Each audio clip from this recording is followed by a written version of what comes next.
कुछ लोगों को अपनी इज्जत प्यारी नहीं होती, कुछ लोगों को अपनी पार्टी की इज्जत प्यारी नहीं होती, कुछ लोगों को अपने शहर की, अपने लोगों की, राज्य की और देश की इज्जत कतई प्यारी नहीं होती। और इसीलिए जाने किस लालच में आकर के ऐसे लोग बेहूदगी से लेके बदतमीजी तक का सफर चुटकी में तय कर लेते हैं। जी हां, मैं बात कर रहा हूं भारतीय जनता पार्टी की महिला मोर्चा की अध्यक्षा दुमका झारखंड की नीतू झा मैडम की। नीतू झा मैडम ने अपने भाई से फोन करवा के, खुद को धमकी दिलवा के बाबूलाल मरांडी से लेकर नरेंद्र मोदी तक की इज्जत को तार तार कर दिया है। आप ये समझ सकते हैं कि एक भारतीय जनता पार्टी की नेत्री जो खुद को राजनीतिक सफर में उछाल करवाने की कोशिश में मुंबई में रहने वाले सामाजिक कार्यकर्ता विनय दुबे को फंसाने के चक्कर में बाबूलाल मरांडी से ऐसा ऐसा बुलवा गई जो 24 घंटे में उल्टा हो गया और बाबूलाल मरांडी की इज्जत तार तार हो गई।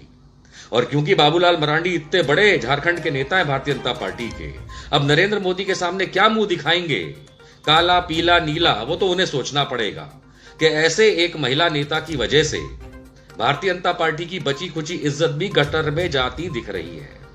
क्या आवश्यकता थी इस बहन को अपने भाई से खुद पे इस तरीके का गंदा फोन करवाने का, धमकी करवाने का कि भाई को अरेस्ट करना पड़ा और मैडम की शक्ल बिल्कुल उतर गई जैसे ज्वार भाटे में ज्वार उतरता है। सुनिए, एक बात समझ लीजिए, ऐसे फोन कराने गैर कानूनी, गैर भारतीय संवैधानिक प्रोविजंस और एंटी नेशनल कहलाते हैं। महाराष्ट्र पुलिस के साथ खिलवाड़ महंगा पड़ेगा। पर ये हिम्मत कहां से आती है आप जानते हैं? देखिए, अंकिता बिटिया की मृत्यु, अनफॉर्चुनेट मृत्यु 28 अगस्त 2022 को हुई, हम सब जानते हैं। 31 अगस्त 2022 को दिल्ली से भारतीय जनता पार्टी के कुछ बड़े नेता दुमका पहुंचे। यहां क्या करने पहुंचे हम सब जानते हैं। भारतीय जनता पार्टी, भारत जलाओ पार्टी, सिर्फ एक ही काम करती है कि भारत को जलाने की माचिस लगाती है, जानते हैं ना।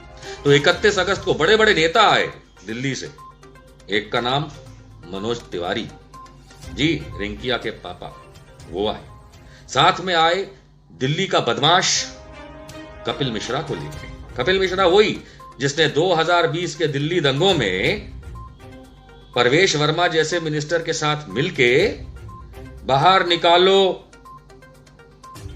गोली मारो वाला किया था। क्योंकि ये लोग देश को तोड़ने का काम करते हैं, ये लोग देश को तोड़ने का काम करते हैं। खुद भारतीय जनता पार्टी की जो पेरेंट है, माता है आरएसएस, उसके दत्तात्रेय होसाबले इस बात में विश्वास नहीं रखते, पर ये राम के जने ऐसा विश्वास रखते हैं कि हिंदू मुसलमान यानी कि सांप्रदायिकता फैलाना ही एकमात्र इनके पास वोट जीतने का तरीका है। और यही चीज 31 अगस्त 2022 को जब दुमका में संजीव कुमार सिंह के घर में जरुआडी में ये मनोज तिवारी और कपिल मिश्रा आपके यहां के सांसद निशिकांत दुबे के साथ बैठे थे, तब क्या हो रहा था? तब घर के बाहर इनके राइट विंग भगवाधारी, चड्डीधारी लोग नारे लगा, ऐसे नारे लगा रहे थे जैसे दुमका में कोई बहुत बड़ा आतंकवादी हमला या घटना हो गई हो। यही चिन्मयानंद और सिंगार के पुजारी भारतीय जनता पार्टी वाले उस प्रकरण में 31 अगस्त 2022 को बाहर निकालो, गोली मारो वाला नारा लगा रहे। कमाल की बात देखिए, और ये रहा वीडियो देखकर। इस वीडियो में साफ होता है कि ये नारे कौन लगवा रहा था? मैडम नीतू झा, भारतीय जनता पार्टी महिला मोर्चा अध्यक्षा दुमका झारखंड लगवा रही थी। जी, साफ कह चुकी हैं कि यह नारा उनकी अध्यक्षता में हुआ है। नीतू झा जी, आपने तो बाबूलाल मरांडी की बजा दी, आपने मोदी की बजा दी, क्योंकि भारतीय जनता पार्टी इस तरीके का घिनौना कृत्य करती है, ये तो हम सब जानते थे। अब उसकी महिला नेताएं, जनरली हम जानते हैं अब लोगों कि भैया भारतीय जनता पार्टी की महिला नेताएं जो होती है ना, वो जनरली मुंह में उंगली डाल के चुप बैठ जाती हैं। कहीं हाथरस हो गया, उन्नाव हो गया, कुछ भी ऐसा मामला हो जाता है तो स्मृति ईरानी से लेकर के हेमा मालिनी तक जितनी भी भारतीय जनता पार्टी की नेत्रियां हैं उनके पास माइक लेकर के जाओ कि मैडम आपका इसके बारे में क्या कहना है, तो वो बोल नहीं पाती हैं, उनके मुंह में दही जम जाता है।